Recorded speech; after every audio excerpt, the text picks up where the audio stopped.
Good, Joyce. Hey, How hey, you hey. feeling? How you feeling this week? Coming off of the long format, we're back to our normal format this week. That was hard work, right? It was lovely. It was great, but you gotta keep the energy. Y- It's Yeah, a you got phase, it.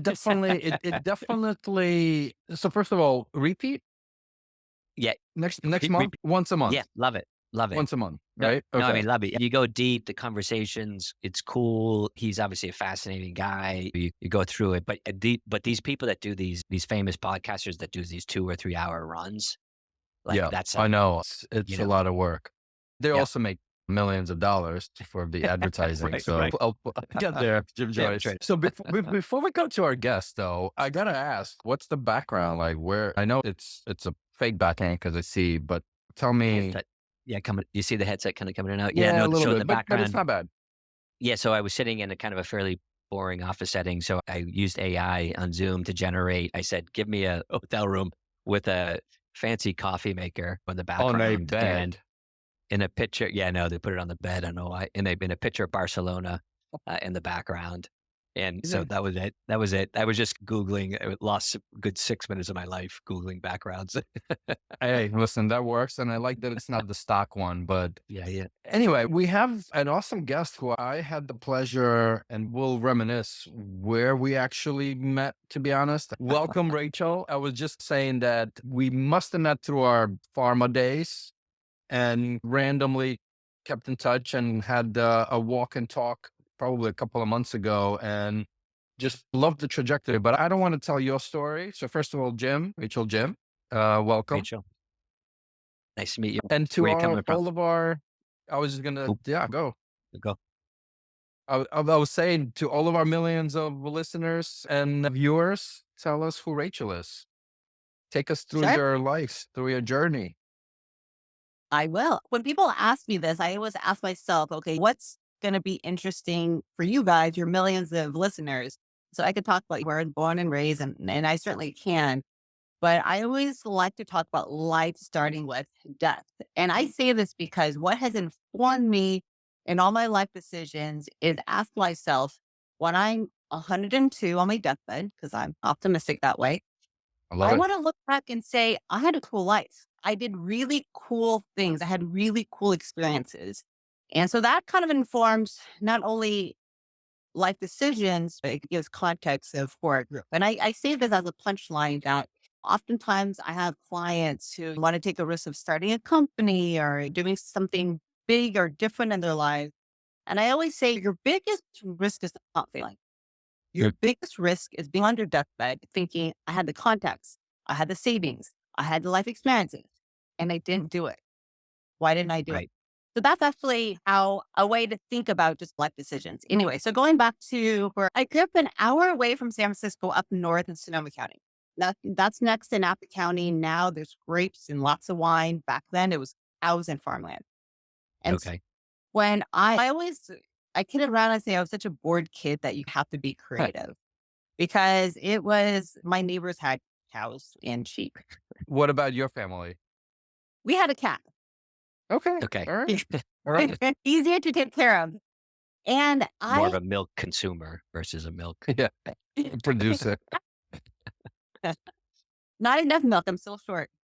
I always loved life sciences and healthcare. And I also loved the psychology of how to do things in the most efficient, effective way with the most amount of punch.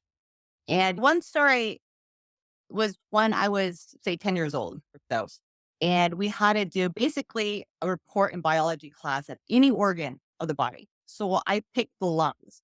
And at the time, it felt like months. Maybe it was like a week. But I literally drew out all the little air sacs. I nerded out on these lungs. And you get an A and you feel proud of yourself. And then we had to do another organ. And I thought there's no way I'm going to put in that much effort. So instead, if I'm going to do the heart, how can I get away with not having to draw another picture, especially when the bar was high on my drawing skills? My mom actually came up with this idea. She said, go to the store, get a whole chicken and just take the heart. And you could bring it to school and you could show a real heart. And so here I am showing up with this like poultry piece of body And in front of class, I said, I could show you another art piece of a heart, or I could show you how a heart is. We dissected it. You could see the valves, and et cetera. Got an A. And so my point being, I've always loved biology, but I always wondered, what, is this the most effective way to create a punch? And if not, is there a better way? I love it. Amazing. I love it. I'm definitely going to bring in a chicken's heart into a meeting soon. You got to Okay. pick you got to pick your audience correctly, Jim. But Right. So from so chicken yeah, hearts, then where'd you go? I Obviously, you got good grades. You got good grades. So, I love my parents. They're the nicest, sweetest people who my mother was also a teacher, and she's the mm, quintessential tiger mom. And the story is, when I was 16, I liked biology. They said, awesome, you're going to be a doctor. So that was my path. I was going to be a doctor. And because mom's a tiger mom, sweet, loving, but tiger mom, she said, you're 16. If you're serious about med school, you should start volunteering at a hospital to just show you have experience. So at 16, I volunteered at a hospital. They put me in the ICU. I lasted 3 days. I realized I'm terrified of blood, terrified of needles. I was not going to be a doctor, but I wanted and this is after cutting the chicken heart, though. right. to. Like my mother did it. That's the lesson Yeah. I Oh, know. okay. Fair enough. Fair enough. Right. I just bought the container. And so I knew I was interested in healthcare. I did not want to be a doctor. I still did a pre-med undergrad, which I will tell you, when you're the one kid in a pre-med undergrad who is not going to med school, it certainly doesn't help your GPA. And I was also specifically fascinated with the brain. So not only the physical part of the brain, the psychology. And I Hmm. realized with business, in terms of how to get people to do things, whether it be to customers to buy things, your team to do things, your investors or your boss to do X, Y, and Z, it's all psychology. And so there's multiple points of the brain that I was curious about. And I wanted to blend the biology part of the brain and also the psych part. So I went into business. And so my first job was in management consulting in life sciences, because like all kids out of school, I wasn't sure what business I was going to be a part of within an organization. So I went to management consulting, and I eventually went into pharma, where Eugene, where I met you, where Yep. eventually I was at Boehringer Ingelheim, where I was chief strategy officer and head of business operations for China, Taiwan, and Hong Kong. Yep. And one of the groups I had, that's like a forecast into what I do now, one of the teams I managed was sales and marketing training. And I freaking loved it, because if I'm doing chicken hearts at 10 years old, you can imagine what I was doing as an adult. I'm just really getting people to the I think concept cows. in a Cows. simple way. That's great. And I spent 4 years in China. Great experience. This is almost a decade ago. So it was the booming time. And I had this idea of how to disrupt, every founder says, disrupt the way pharma does sales and marketing. So where do you go if you want to start a company? You go to San Francisco. So I went to San Francisco and was working on my digital health startup, where at the time I thought, hey, doctors are using EMRs. They finally know how to use technology. Let me create a technology tool. What I underestimated was doctors don't want to touch technology that they are not forced to use because they are using EMRs. And so I joined the 90% of startups that didn't go as well as I wanted to, but it did give me an appreciation for two things. One, that you, at the end of the day, every business needs sales, and every person, whether you're trying to get your kids to go to sleep on time or whatnot, life is about sales in your personal life, in your professional life, et cetera. So it gave me an appreciation for it. But the second Sure. part is also gave me appreciation for technology. And so at the time, I was just so burnt out of healthcare. I wanted nothing to do with it. What was the thesis of the company? The Of thesis the of the company was essentially e-detailing before e-detailing was a thing. What it was, Yep. asking doctors, hey, before we just Yep. jump in and give you a bunch of stuff, what do you want to hear? What do you want to see? And then delivering to them what they actually cared about to make the detailing more effective. And Great. so at that point, I thought, let me try a whole different industry. And so it was part of, how do I get into technology? But also, I was in San Francisco. I'm like, who are these fresh grads who are getting like free food all the time? So I decided that there's a Google there at the time it was Facebook. And I thought, let me just apply to one of those, just try something different. And so I eventually wound up at Google, where I was there for 5 years, where I was helping US customers expand into other markets. So I leveraged the international aspect. Healthcare was part of my portfolio. And Yep. what I thought was really interesting, being my first real sales job, is that a lot of what I learned in pharma in terms of data of what works and doesn't work and well studied replicable methods, whether it be Right. pharmaceuticals or psychology, those can be replicated around the globe. And so I started infusing some of the ideas I had about what works and doesn't work with revenue generation and just applying it to Google. And eventually I wound up managing $500 million worth of revenue. So I know it worked. Cool done.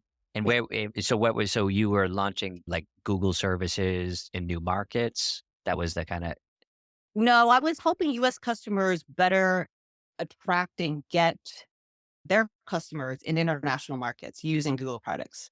awesome. Awesome. Yeah. I've heard Interesting. that. I've known people that have worked there. That's a great pedigree. Like the way they approach sales and the way they go at it. It's so data analytical, but it's no bullshit too, is what I heard. I will say, as analytical and data driven as a company is, what I saw as a great opportunity for all companies is really the qualitative part. How do you get people to care? To see Yeah. data, but do you care? And so that was a part of an element too of the sales that I was able to bring in. Yeah. Yeah. Cool. Data by itself doesn't speak, right? Humans speak on its behalf or interpret it. And the other line, and I think I've even used in the podcast, like if you torture data long enough, it'll confess to anything. Just what do you want it to confess to? So what's that storyline? But anyway, Yeah, they have the I, one. They have the one like they people use data like the drunk uses a lamppost, more for support than interesting. illumination. I So haven't heard, I haven't heard that one, Jim. yeah, it's That's a good more for one. support than illumination. Yeah, that's it. Anyways, good Irish drunk one. Let's go ahead. Yeah. So keep going. We're in Google. We're in Yeah, Google. You got a we're in big Google. portfolio. We're at Google, and at the time, I was already advising a handful of startups, healthcare and health tech startups. And eventually, some of them started pushing me and asking, "Hey, would you consider working with us? We can't afford you because we know how much you're compensated at Google, but what if you came in 1 day a week, 2 days a week?" And I thought about this, and I realized of all of my jobs, the job I loved and hated the most was management consulting. Loved the work, hated the lifestyle. And I thought, what if I work with a couple of companies and can still consult with all of them, but not be on the plane all the time?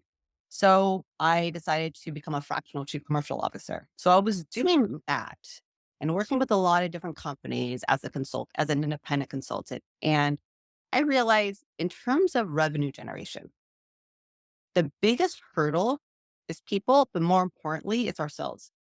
We're always our biggest enemy in terms of pitching harder, coming up with more creative ideas, taking risks, etc. I realized this is really a psychology problem, not really a mechanism problem. And also, when you talk to customers, what I like the idea, but I don't know. Let me ask my boss. It's fear. And so, what I started doing now is apply to business Okay. to help companies make more money, but also evolved over time to help people basically hack their fears to become what they want to become. So it's interesting because what started out as healthcare focus, because I know in pharma, people are always complaining that, oh, the marketing's not, it is not edgy enough. It's okay, let's help you do that. Or, hey, our salespeople are not, being assertive enough. The doctor's offices. Okay, let me help you with that. And I also started out working with tech companies, and techies were highly technical, not great in front of customers and getting them more comfortable. The variety of calls I've been getting recently, actually, I've been getting a lot of calls on helping people who are not comfortable with Gen AI and helping them just Hmm. get comfortable to use it because they know they have to use it, but it's intimidating for But some people. can we Yeah, just we're double click addicts. on that? We're addicts. We're addicts. I Yeah, got I a mean Gen AI it's background. yeah, exactly. And see how it's hallucinating. It thinks that Jim sleeps with a coffee machine. Move over. It's I, on the bed. I just I just created that. There's a picture of Barcelona before you came in. We were talking about that. A little, Nice. I said a fancy coffee maker, but I didn't want an unmade bed in the background. So I that But just curious, and I do want to go back, double clicking on some of the stuff. But since you mentioned, what's the uncomfortable? Is it fear? Is it the technical side of it? Or is it just, hey, I'm used to doing stuff, writing my own stuff? Yeah, I'm just curious what you're hearing from people on it. All of the above. I just recently did a workshop where I'll give you the clip notes. It basically, if I were to say to you for your business, I'm going to give you a free intern. It's free, faster than anyone else on your staff, will work nights and weekends for you. And if you could apply that to your business, imagine your competitive advantage. So the thing is, if you talk to business owners, oh yeah, I'll take this free intern who works all the time. Great. sure. Guess what ChatGPT, guess what Gemini are? Hmm. Just like an intern, you got to train it. Like the intern's not going to get everything right. And sometimes you have to be really explicit and say, okay, I said this, but what I really mean is that. And we all have had that experience. How is that different from using Gen AI? And I remind them that any new technology, whether it be the iPhone or even for some people like Wi-Fi, this is not the first time humanity has used new technology. This is not the Yeah, for first sure. time we had to adopt. But the differentiator now is that given that there's such a disparity of those who are adopting and not, why wouldn't you want to be at the head of the curve? So I do Yeah. that. Most importantly, what I do in my workshops is really accountability. So the way I describe it is imagine you want to get in shape. You can go to the gym and whatnot. But the reality is by February, March, every new year, people Yeah. stop the gym. The, the gym is like packed right now. Been told. I've been told. The subscriptions go way up, right? Exactly. And then that's Right. how they make money.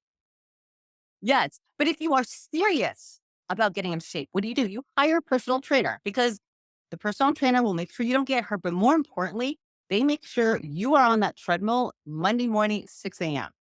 And you wake up, the alarm goes off. "Oh, I don't want to do it." Guess what? Your trainer's waiting for you. Uh, You have to You do it. And you you they're need somebody who you're accountable to aside from yourself, right?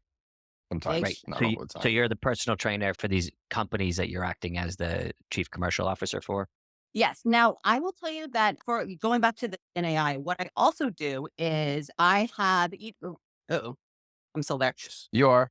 We got you. I, so what I do is basically exposure therapy. And I do this over a couple of weeks where week one, I just want you to literally download ChatGPT because some people haven't done that. Okay. I literally want you to just ask any question, doesn't matter what it is. And by week five, I'll say, okay, if you have a serious business question, and I've gone through, here's how you prompt, here's the things you can do, this is how you do it, let's do it step by step. I want you to actually ask a true business question. And what's Right. interesting is when I always start these courses, day one, I always ask, how intimidated are you with this, whether it be sales or Gen AI, et cetera. And let's just say from 1 to 10, their fear level is like a 6. By the time they're done, I want them to actually be using generative AI to answer questions like stockouts or customer reviews, like real problems that they face day to day. And I want them to all do it together to see it's not scary. And also, I want to reinforce that the more you do it, the less scary it Yeah. becomes. And by the end, I ask like from 1 to 10, what do you feel? And they'll say a 2, 3. Right. It, That's great. that's a good percent reduction stat data.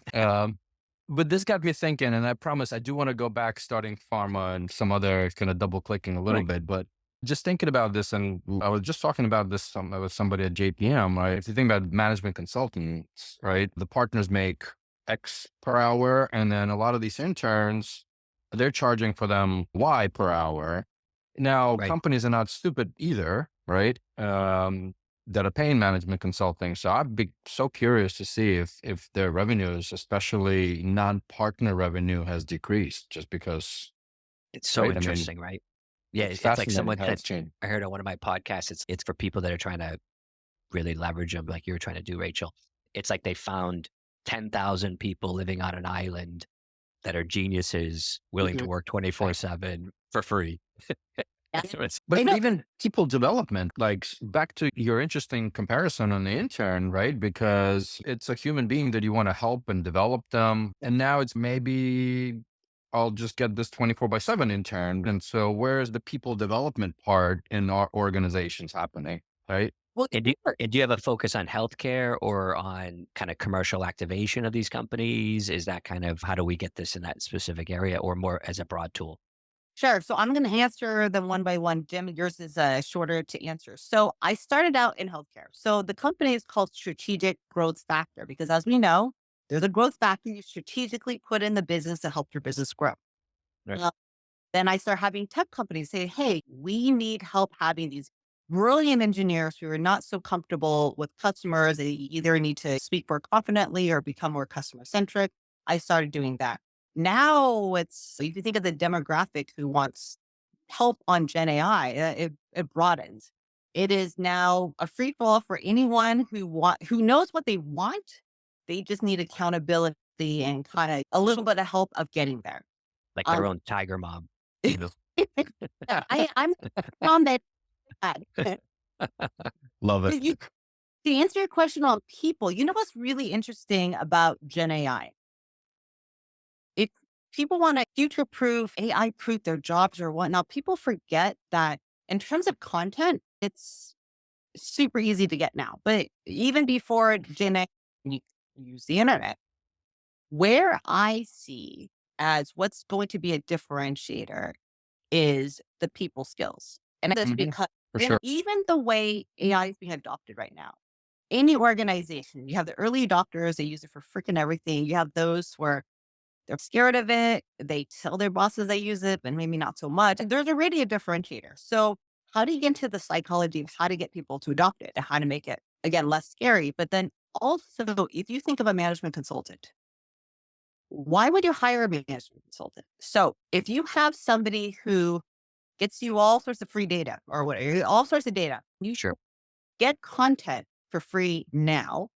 When you think of a management consultant, part of it is really the whether it be the brainstorming, wide perspective, and more importantly, the people management on your team that they can help with. And I do see in the future the jobs that are going to be most important are those with the soft skills and areas where Gen AI or tech or content can't create because there's so much information readily available that you do have to offer more than just information.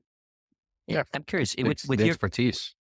with your background, with having worked in big consultancy and then you've worked for the big now like Google's almost big AI, right? And in pharma with the pharmaceutical, how do you see the pharmaceutical companies and maybe it's not your client specifically, but how are they budgeting for AI and how are they adopting it across the organization right now? Do you have a sense of that? Quick answer is it's across the board and it's not only within an organization, but across different departments. Yeah, So it varies. However, a fundamental problem that pharma is always complaining about is how do we do things different? For example, this is a long time ago. My I just, first pro- PTSD. my first call, like first consulting project was how do we look at consumer brands, see what consumer companies are doing and bring it into pharma? And so it was almost like you had all these other industries ahead of the curve and pharma was always behind. Now, fast forward to AI or any other technology, it is still, hey, these consumer brands are doing X, Y, and Z can be applied to pharma. So that hasn't really changed. I think in terms of how it's being generated differs. The trust level, people adoption, comfortability, that varies. But I think over time, the way I look at it is 30 years ago, we were using encyclopedias and then we had Google and now everyone Googles things. It doesn't replace jobs, but if you want to find something, you're not going to the library, you're just on the computer. but So if there was ever an industry that just has to, you know, run through data, like reams of data. And what I saw at JP Morgan was like the research. That's where AI was at. I'm going to say in the discovery, Re- drug discovery. And they seem to be all over it everywhere, big departments. But I was wondering, are they disorganized about how they buy that? Who's getting the budgets? You know, how that's, I've uh, seen it across. yeah. but I mean, you I think I was going to go back to the BI days also, right? I don't know how much has changed from probably when you were there, Rachel, and when I was at Big Pharma, and probably not been about pharma, just large organizations, function upon function, and everybody was trying to spend money, and each function has its own outcome goal. So for R&D, it's which drugs can be moved from one phase to another, and early discovery. For commercial is utilizing and selling more of that drug. So I think the answer is yes and yes. And I still remember back in my pharma days, I think at the time we tracked something like a couple of hundred AI in drug discovery companies. They were all doing small right. pieces of it. I think with, I'll say, LLMs and the infrastructural companies that are in place now, I think it's just going to speed up, right? And Oh, probably from we might see a proliferation, but then a huge subset of them gonna die because I don't know. of companies that are in the research area. Yeah. I'm curious, Rachel, back to the farm because one of the things that I still remember is the headquarters, the global, local, all of this, and you mentioned growth. I think yeah, growth officer or Strategic. strategy officer, right, for the region. So just curious in your experience, and especially I also worked for a German headquartered company. So for me, it was also just learning the culture, right? So just your experience through that process. You were there probably to 5 years also, right? Mhm. Yeah, yeah. I want to make sure I'm answering correctly or There's no explaining. correct or not correct. It's, No, question, what was it like to be an American in China working for Germans or That sounds good. yeah, that's a good one. That sure. I love it. oh, where do I begin? Let's do it. And I'll put some broader scope. It's helpful for all the listeners. There is as we know, there are different cultures across the spectrum in a variety of ways. One being data driven versus not. If I were to say one of the major differences was in Germany, it was very rigorous data. Everyone was a PhD, et cetera. And in China, again, this was a decade ago. Could you trust it? Yeah. So it was almost like you had to go by gut instinct because the data was probably going to lead you the wrong way. So in terms of just information assessment, in terms of capturing growth opportunities and how people operate in organizations, and partly how the society operated from a healthcare point of view, vastly different. Mm. And I think one of the biggest ways I was able to be helpful was to be a um, a translator in a figurative way. It's if you have Germans who are like, I don't understand the Chinese. Why are they doing this? And I think they're like, you speak English, so I could just complain to you because I can't get through to the Chinese colleagues. And I would have to explain, okay, look, here's the context of what China's. This is why this is being done this certain way. I get what Right. you get, but let me bridge the gap a little bit so that everyone's getting what they want. And same thing with the Chinese brand. Like these Germans, like they want X, Y, and Z. I don't get it. They don't understand the culture and in the market. And it's being the middle person of saying, okay, look, let me explain the context so you understand. It doesn't seem so strange to you. In terms of the market, one of the things I would often tell Germany is in China at the time, and most services were self-paid, and it was paid by the children because a single child policy country, the one kid who's now working has parents who may or may not have much of a retirement fund, and they're funding all the treatments. And in terms of deciding what treatments to get, do we get a surgery, et cetera, it's a family decision. It's not a decision. And in fact, in some parts of the region at the time, patients weren't even told what condition they had because they might Wow. not be happy about it. So it became a family Hmm. decision. So in terms of, for example, as a simple example, when you're targeting the customer, targeting the patient, and obviously direct to consumer wasn't a thing in China the way it is in the US. You had to think about how you target the right person, which is the kid, but also the context of why drug A versus B. So, for example, any multinational brand, whether it be BI, Pfizer, et cetera, the messaging was really more about, hey, your parents have given everything to you. You are their one child. Now it's your turn to step it up. Do you Oh, wow. crappy stuff So- or like the good stuff? And Right. that's a very different conversation than you would have in the US or Germany. But now Right. that you understand why structurally people think that way, Yeah. it's Yeah. It's great. It's great perspective. And when you fast forward, then, or maybe even just thinking about then going into work for, so you did the pharma translation, the Germans to the Chinese to the pharma setting. And then now, when you think about Google right now and bringing those skills into, or thinking about in the Google space, and almost help me with this. What role do you think Google plays now over the next 5 years in healthcare and their services platform since you've had that perspective? in the future. Okay, for a wider context, Google has various products. There is something, the bread and butter ads, their Right. AI, their cloud, etc. Where it's going to play, honestly, I think where is technology going to be in 5 years? What's going to be the big player? If we asked 5 years ago, Gen AI was not even part of the conversation. So I can guess, but yeah, I think my guess is as good as Good. anybody else. Anyone? It's interesting because I thought where you were going to go, and I don't want to put, Yeah. because we've been as I'll call it innovators or coming into pharma thinking things can change quickly. The core business model has still remained, right? There's still Right. good profit margins for those molecules. And I think somebody like Google, yes, Gen AI, but ultimately the core product is advertising. That's Right. it's like the molecular Right. pharma is the ad dollars for the Google, right? The Googles of the world. So I don't know. That's like my thing. I think it's Yeah. I gonna was trying to certainly get to it. diversifying, but It's like this disruption that's happening to these different industries, right? Like you see right now that their core business model is under threat from Gen AI, of which they're also a leader in.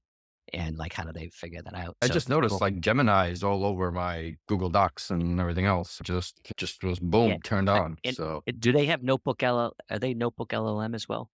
Is that that one of is them? them. Yeah. Yeah. Yeah. The stuff is off the hook. Which just for I just wish we can train the voices in Notebook LLM to like Jim and Eugene, and then you and I would not have. We just give it a topic and invite a guest like Yeah. Rachel, and then we don't have to do the work. You Amazing. know what? Yeah. Given the pace of technology, give it a couple of months. That's a good point. That's a We're good point. Jim, I'm gonna hand it to you for your famous last question of the wow, time flies. But yeah, I'll give it to you, Jim. Okay. So going to speed into the future and then reflect on the past. So the strategic growth factor becomes a massive success all throughout San Francisco and all the way up through California and spreading across the US. And people are coming to you for advice of how to leverage Gen AI to really tackle underlying neurological challenges that founders have to drive their companies forward. And so you're asked to give a keynote talk at the next major where we'll put her in Vive in Nashville in 5 years from now. And so you're asked to give the talk, and they're saying, "How did you do it? How did you transform these young companies in that?" And you're sitting there giving a lovely talk, and everyone's paying attention and they're taking rigorous notes. And then all of a sudden you step off the stage, and this young woman comes running towards you, and you say, "Rachel, I have to talk. You don't understand. I've been following your career. I've worked in big consultancy. I've worked in Chinese pharma. I've worked for, in my high school project was ripping a chicken's heart out of their chest in order to get an A in my class to get into pre-med. And you look at it, but now I'm starting my own digital health company, and I'm really nervous about getting it going. What's the one piece of advice you would give that young Rachel?" It's the genesis of where my company came from in terms of running workshops to hack fear. If you want to get down to the core of what people want in life, where they are now, and what's stopping them, you can call it a million different ways. Fundamentally, it's risk aversion, fear, and the desire to be bold, the desire to be fearless.